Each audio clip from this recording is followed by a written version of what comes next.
Hello, karon muli na dita og Cagayan de Oro no. Kay humana naman og process ang atong mga requirements diri sa Manila. Mao nang kinahanglan na nato magbakasyon sa atong balay. Og sakto pa gyud kayo kay December mo nang mag-enjoy gyud kayo ta.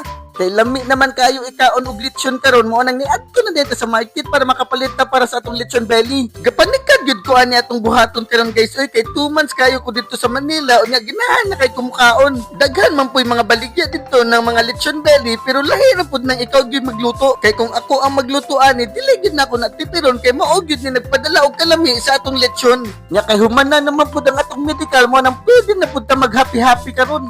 Pero galisod gyud kog pangita og sangig guys oy kanang sangig or bawing matawag ana wala man gyud ko makita ana diri. Mao nang pag makauli kog iligan mangita gyud ko dito sa merkado kay daghan kay nas baligya didto. Ug mao jud na ang magpalami sa inyong lechon belly kung naamoy sangig or bawing nga ibutang. Ug mao jud na siya ang binisaya nga templada guys matik gyud na kalami. Ug gimingaw kayo ko og gamit ani atong bag-o nga oven nga Latterman ya no mao nang ato ning tiradahan perminti karon. Kay kung wala ko diri dili mo pud kayo ni magamit oy mao nang karon mao ni ang atong tirada. Naluto na ang atong lechon belly mao nang crispy check dayon ta.